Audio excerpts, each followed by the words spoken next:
Hello, good morning दोस्तों। आज हम सेल्स एंड बैटरी के बारे में पढ़ेंगे। एक्चुअली इसको भी जो है, ये तो है एक्टिव कंपोनेंट्स के पार्ट है, एक्टिव कंपोनेंट है। लेकिन क्योंकि सेमीकंडक्टर शुरू करने से पहले जो सेमीकंडक्टर बेस्ड कंपोनेंट्स हैं वो सारे एक्टिव कंपोनेंट्स होंगे।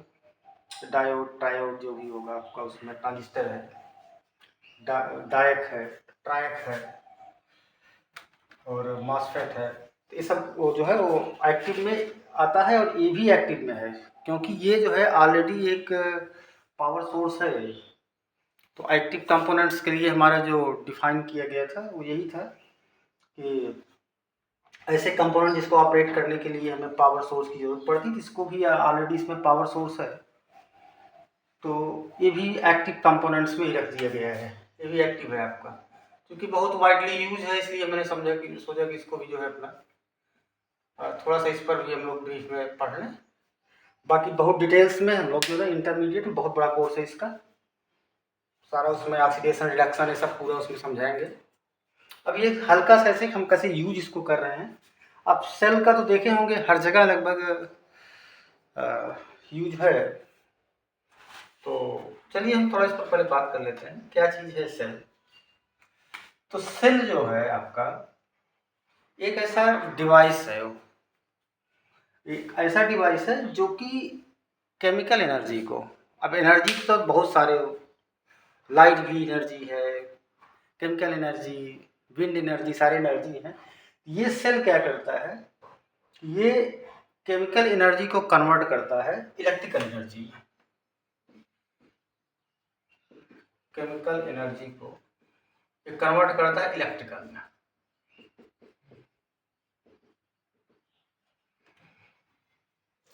अब ये कैसे करता है अभी मैं उसको आपको समझा दे रहा हूँ हल्का सा। और ये बैटरी का क्या काम है, हम लोगों को जो पढ़ाया गया था हाई स्कूल इंटर में, वो यही कहा गया था कि सेल का ये जो कॉम्बिनेशन होता है उसको ही हम बैटरी कहते हैं। लेकिन थोड़ा सा आप जब आगे बढ़ोगे, डीप में जाओगे, तो इसमें आपको इसको रीडिफाइन कर दिया गया है कि जो बैटरी होता है वो केवल सेल का कॉम्बिनेशन ही बैटरी नहीं कहा जाता है। बैटरी पावर को स्टोर करता है, जबकि सेल क्या करता है, पावर को प्रोड्यूस करता है, मतलब इलेक्ट्रिक एनर्जी को प्रोड्यूस करता है। और ये क्या बैटरी क्या होता है, ये स्टोर करता है। ये डिफाइन कर दिया गया है। तो इसका हल्का सा हम लोग जो है वो देख लेंगे क्या चीज है, किस तरह से, फिर ये टाइप और सब इसमें बता देंगे। अगर आप एक कोई इसका नाम वोल्टा सेल भी बोलते हैं, जिसमें जो है ये दोनों एनोड कैथोड होते हैं। तो अगर आप एक कोई जो है पॉट लीजिए और इसको इसमें इलेक्ट्रोलाइट्स डाल दीजिए। अब इलेक्ट्रोलाइट्स क्या होते हैं, इलेक्ट्रोलाइट्स जो है ऐसे मटेरियल हैं जो कि अगर सॉलिड स्टेट में है तो इलेक्ट्रिसिटी के बैड कंडक्टर होते हैं। लेकिन अगर उसको आप मोल्ड कर दीजिए, मतलब पिघला दीजिए या एक्वस कर दीजिए, पानी मिला दीजिए उसमें, तो ये जो है गुड कंडक्टर बन जाते हैं। जैसे आपका H2SO4, जितने एसिड्स हैं, स्ट्रांग एसिड हैं, सब इसमें यूज किए जाते हैं, तेजाब जिसको आप बोल रहे हो। तो अब अगर मैं इसमें इलेक्ट्रोलाइट भर देता हूँ, अब इलेक्ट्रोलाइट आप सपोज कर लो कि H2SO4 है, H2SO4 आप ले लीजिए। हम एक जो है इतना बड़ा ना लिख के हम इसको लिख देते हैं, ये दो हिस्सों में बट जाएगा, 2H प्लस में प्लस SO4 डबल माइनस में। ये जो है रिवर्सिबल रिएक्शन है। रिवर्सिबल मतलब इससे ये बनता रहेगा, इससे ये बनता रहेगा, जब तक कि वो वीक नहीं हो जाएगा। तो अगर इसमें हम दो प्लेट डाल दें, एक पॉजिटिव कर दें, पॉजिटिव मतलब इसमें पॉजिटिव होता है कैथोड, रिवर्स होता है, और जो नेगेटिव वाला है इसको एनोड बोलते हैं। तो चलो हम इसको ए लिख देते हैं, इसको बी लिख देते हैं।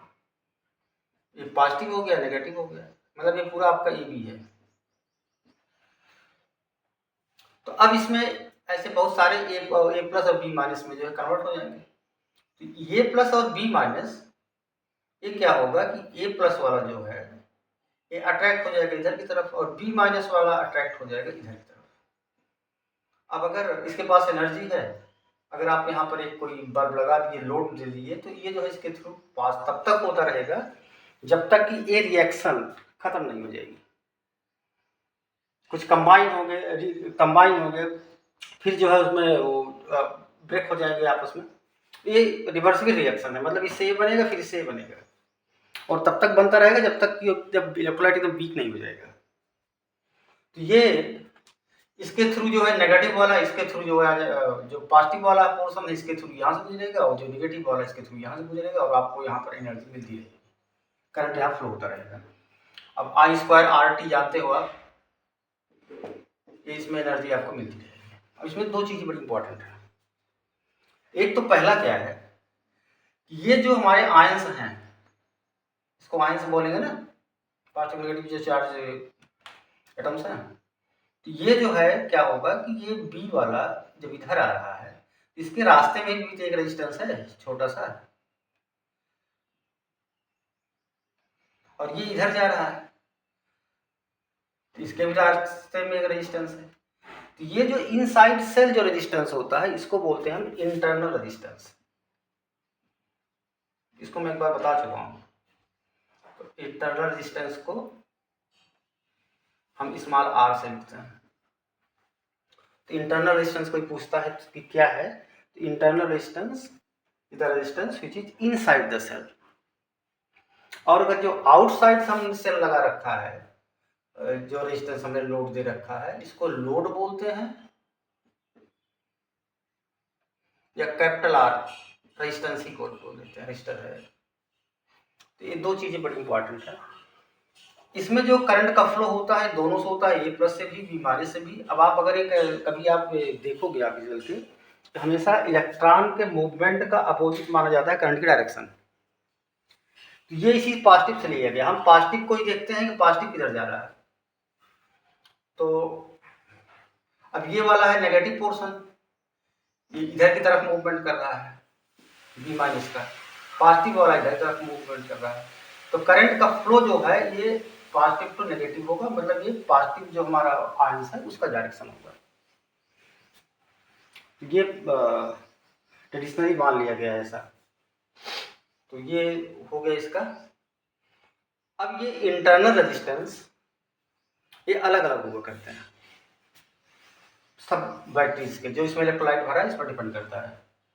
तो अगर इंटरनल रेजिस्टेंस आर अगर ज्यादा है, मतलब ये बड़ा है कोई,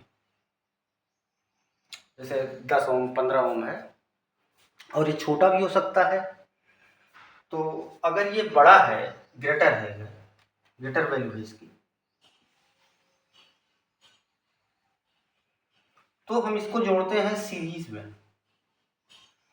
क्यों आता है ऐसा, ये मैं अभी चाहे निकाल दूं, इसमें लंबा हो जाएगा वीडियो, और बाद में इसको बताएंगे जब इंटर पढ़ाएंगे। तो अगर आर इंटरनल रेजिस्टेंस की वैल्यू ज़्यादा होती है, तो हम सेल को मैक्सिमम करंट हमको गेन करने के लिए सेल को सीरीज में लगाना पड़ता है। ये क्यों होता है अभी आप केवल जान लो इतना बस, क्यों होता है पूरा मैं निकाल दूंगा, आपको प्रूफ दूंगा इसका। सीरीज में अगर है तो आर अगर कम है, तो कम मतलब कि लेस है, लेस वैल्यू इसकी, तो उसको सीरीज में हम कंबाइन करेंगे। अगर आर की वैल्यू बड़ी है मतलब 10 ओम से ऊपर है, तो ये पैरेलल में हमें मैक्सिमम गेन मिलेगा। सीरीज में जोड़ने का मतलब इसका ये आपका सिंबल हो गया है। सीरीज में जोड़ने का मतलब आप इसको प्लस से माइनस के ऐसे जोड़ते चले जाओ, जैसे आपका उसमें टार्च में जोड़ते हो, ये सीरीज हो गया कॉम्बिनेशन। पैरेलल में मतलब पॉजिटिव पॉजिटिव को एक तरफ जोड़ दो, और नेगेटिव नेगेटिव को एक तरफ, जैसे ये आपका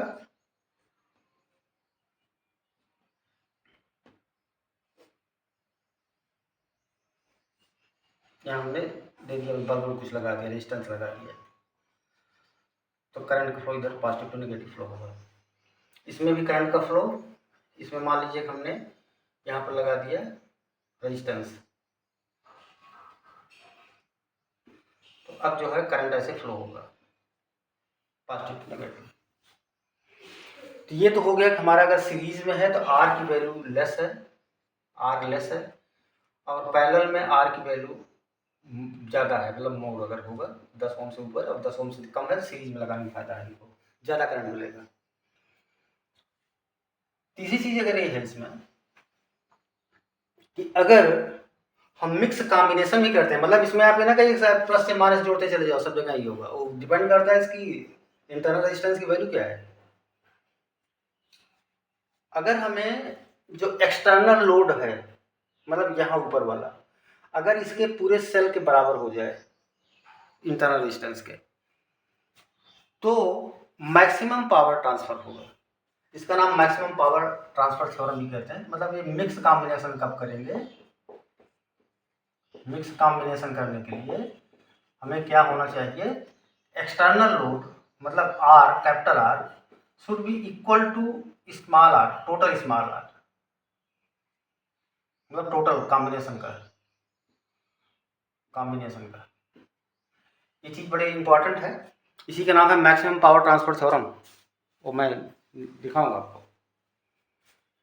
तो अगर इंटरनल लोड, इंटरनल जिसका रेजिस्टेंस है टोटल सेल का एक्सटर्नल लोड के बराबर होता है तो हम उसको मिक्स कॉम्बिनेशन करते हैं। मिक्स मतलब उसमें सीरीज में भी लगाएंगे और पैरेलल में लगाएंगे। कैसे लगाते हैं आप इसको देख लो, ये आप नोट कर देना अच्छे से। जैसे हमने ये आपका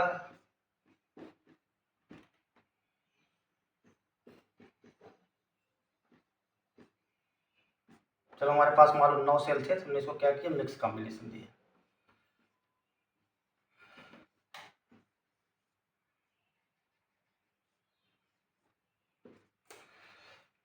तो मिक्स कॉम्बिनेशन में क्या होगा कि हम मिक्स कॉम्बिनेशन तब करेंगे जब जो है हमारा इंटरनल लोड, मतलब इसका जो इंटरनल रेजिस्टेंस है टोटल का, इसमें स्मॉल आर सब में होंगे ना, सबको आप ऐड कर लो सीरीज और उसमें करके जोड़ लो। अगर वो और इसके बराबर कैपिटल के बराबर हो जाए, मान लो आर है तो एन आर इसका हो गया, एन आर इसका हो गया, एन आर इसका हो गया, एन आर इसका होगा। अगर एम लाइन है तो एन आर अपॉन एम हो गया। तो अगर ये वैल्यू और ये वैल्यू दोनों बराबर हैं तो क्या करेंगे हम, मिक्स कॉम्बिनेशन में हमें सबसे ज़्यादा पावर गेन मिलता है। ये हमारा तीनों का ये कैसे लगाते हैं इसको आप जान लीजिए। अब इसमें नेक्स्ट आता है आपका कि ये दो तरीके के होते हैं। एक तो होता है जिसको आप चार्ज कर सकते हो और एक होता है जिसको आप चार्ज फिर से नहीं कर सकते हो। तो उसको बेसिकली जो चार्ज कर सकते हैं उसको प्राइमरी बोलते हैं, और सारी प्राइमरी बोलते हैं। इसको हम चार्ज फिर से नहीं कर सकते, मतलब डिस्पोजल टाइप का होता है, तो वो एल्कलाइन सेल बोले जाते हैं। एल्कलाइन या ड्राई सेल आप जो यूज करते हो, ड्राई सेल, बटन सेल, उसमें जो वॉच में लगाते हैं, और ड्राई सेल जो आपका होता है, पड़ा था मेरे पास एक, तो टार्च वॉच में लगाते हो, घड़ी में लगाते हो, ये सब जो है फिर से हम इसको यूज नहीं कर सकते, मतलब डिस्पोजल होते हैं, इसको डिस्पोज कर दिया जाता है एक बार डिस्चार्ज होने के बाद। तो प्राइमरी हो गया। सेकेंडरी में क्या है, उसको हम रिचार्ज कर सकते हैं। रिचार्ज करने को जैसे आपका ये जो कार वार में लगे होते हैं बैटरीज, तो लेड एक्यूमुलेटर उसको सेल बोलते हैं, लेड एसिड सेल। आजकल तो और पॉपुलर आ गया है, इसका नाम लिथियम आयन बैटरीज है, तो ये भी रिचार्जेबल है। तो ये सेकेंडरी में आते हैं। तो ये प्राइमरी और सेकेंडरी आपका हो गया। इसमें और क्या बचा हुआ है जो आपको समझा दें। एक छोटा सा क्वेश्चन आप देख लो, बड़ा बढ़िया क्वेश्चन है। जैसे मान लीजिए आपका ये, चलिए हमने 4 ऐसे लगाया, 5वां जो है पलट दिया इसको, और छठा फिर ऐसे कर दिया। अब हम इसमें जानना चाह रहे हैं, चलिए सब 2-2 वोल्ट के हैं, सारे 2 वोल्ट के हैं, इसका टोटल कितना होगा, टोटल वोल्टेज कितना होगा, सारे 2 वोल्ट के। अगर हम इसको सीरीज में ऐड कर दिए हैं, इसको क्वेश्चन सॉल्व करने का, तो अब इसमें देखिए ऐसे तो ऐसा लगता है यार ये, चलो 1 2 3 4 5 है, 10 वोल्ट हो गया। ये 2 जो है, लेकिन 2 ये रिवर्स में लगा हुआ है। तो इसका जो है टोटल जो पॉजिटिव साइड में जा रहा है 2 इंटू कितना है आपका 5, 1 2 3 4 और ये 5वां वाला, ये 6वां वाला, 2 इंटू 5 जो है एक डायरेक्शन है इसका, लेकिन 2 वोल्ट की डायरेक्शन रिवर्स है। तो ये जो है आपका 10 वोल्ट हुआ और ये जो है -2 वोल्ट हुआ। तो टोटल जो वोल्ट आएगा आपका 8 वोल्ट आएगा। अगर आपने एक बैटरी इसमें रिवर्स कर दी तो 8 वोल्ट हो जाएगा। अगर ऐसे है आपका, मतलब ये पैरेलल में आप लगा रहे हो, तो वोल्टेज क्या होगा, तो वोल्टेज इसमें जैसे 2 वोल्ट है, ये भी 2 वोल्ट है, ये भी 2 वोल्ट है, तो टोटल जो ईएमएफ आया इसका ये 2 वोल्ट ही आएगा। पैरेलल में वोल्टेज फिक्स होता है, सारे को सेम रहेगा, लेकिन सीरीज में क्या होगा, वोल्टेज का डिफरेंस हो सकता है। अगर आप अलग अलग है तो सबको ऐड करना पड़ेगा, ऐड कर लेंगे। मतलब इसमें एन ई होगा टोटल, अगर एक का ई है ईएमएफ, और इसमें जो है केवल ई ही होगा, चाहे जितने आप 100 लगा दो तो भी ये 2 वोल्ट ही रहेगा। एक मैंने आपको क्वेश्चन दिया था जब पावर को पढ़ा रहा था, पी के हमने 2 वैल्यू दी थी, पी इक्वल टू एक निकला था हमारा V²/R, एक पी निकला था I²R। हमारा क्वेश्चन उसमें ये था, कोई ने किसी ने कमेंट नहीं किया, ये रेजिस्टेंस बढ़ाने पर पी जो है बढ़ेगा घटेगा। एक पहला वाला शो कर रहा है कि P प्रोपोर्शनल टू 1/R और दूसरा वाला शो कर रहा है P प्रोपोर्शनल टू R। मतलब ये कह रहा है कि P जो है बढ़ेगा, R बढ़ेगा तो P बढ़ेगा, ये बढ़ेगा तो ये होगा, ये R अगर बढ़ेगा तो P घटेगा। अब ये कॉन्ट्राडिक्शन क्यों है, इसके पीछे लॉजिक ये है कि इसमें P प्रोपोर्शनल टू R ये तब होगा, इसका ऑप्शन ले रहे हैं, जबकि I² कांस्टेंट होगा, तभी तो होगा ये। भाई P जैसे आप फोर्स प्रोपोर्शनल टू एक्सीलरेशन करते हो, F equal to m into a करते हो, mass into acceleration, mass constant हो जाता है। अब इसमें I कांस्टेंट कब होगा, I कांस्टेंट आपका इसी में होगा जब कोई चीज़ सीरीज में जुड़ा होगा। तो अगर कोई सर्किट या कॉम्बिनेशन ऑफ सेल्स अगर वो सीरीज में जुड़े हैं तो हम इस फार्मूले का यूज करेंगे सीरीज के लिए, ध्यान रखना इस चीज का, जिसमें I² कांस्टेंट, मतलब अगर सीरीज में अगर सर्किट है तो पावर जो है सीधे रेजिस्टेंस के प्रोपोर्शनेट में होगा। इसमें दोनों को ध्यान करना पड़ेगा, मतलब ये दोनों फार्मूले जो है जहां मन गए वहीं नहीं लगा के ठोक दोगे। ये अगर सीरीज में है तो हम पावर को ऐसे निकालेंगे, और अगर पैरेलल में है तो पैरेलल के लिए क्या हो गया, P equal to P proportional to 1/R तब होता है जब V² कांस्टेंट हो। तो V किसमें कांस्टेंट होता है, जो पैरेलल में होती हैं सर्किट्स। तो अगर पैरेलल वाला यूज हो रहा कर रहे हो आप, तो आप जो है इसको इस फार्मूले लगाओगे, इसमें R को अगर आप बढ़ाते हो तो पावर जो है कम होगा। ये आपका, और इसमें रेडॉक्स रिएक्शन आप लोग थोड़ा सा पढ़ लिख लो, फिर बाकी जो है हम इसमें बैटरी सब कोई यूज को करके दिखाएंगे प्रैक्टिकल करके। अब एक रेडॉक्स रिएक्शन होता है, रेडॉक्स रिएक्शन मतलब ऑक्सीडेशन रिएक्शन, इलेक्ट्रॉन्स को रिलीज करना, इलेक्ट्रॉन्स को एक्सेप्ट करना। तो ये इसमें जो है भाई रेडॉक्स रिएक्शन का ही काम है। ये जो आयंस हैं एक्चुअली ये इलेक्ट्रोलाइट जो है ना बड़ा अच्छा, मतलब अलग प्रॉपर्टी का है सब्सटेंस। जितने भी आपके स्ट्रांग एसिड्स होते हैं, H2SO4 हुआ या Cl हुआ, बहुत हाई उसके कंसनट्रेशन का, ये सारे के सारे इलेक्ट्रोलाइट्स होते हैं। यानी Cl भी होता है, नमक टेबल साल्ट होता है। तो आपका लगभग एक बेसिक को मिल गया। आप इसका सिंबल तो आप जानते ही हो, ऐसे एक प्लस लगाएंगे, एक तरफ प्लस लगाएंगे, एक तरफ माइनस लगाएंगे। और इसमें क्या बता दूं, बैटरी आप सेल तो देखे ही होंगे। चलिए अब हम जो है चूँकि नॉन सेमीकंडक्टर एक्टिव कंपोनेंट है, तो कल से हम जो है शुरू करेंगे एक्टिव कंपोनेंट्स का, लेकिन जो बेस्ड होगा सेमीकंडक्टर पर। कैसे आपका डायोड है, ट्रायोड है, सब चीज़ें, ट्रांजिस्टर है।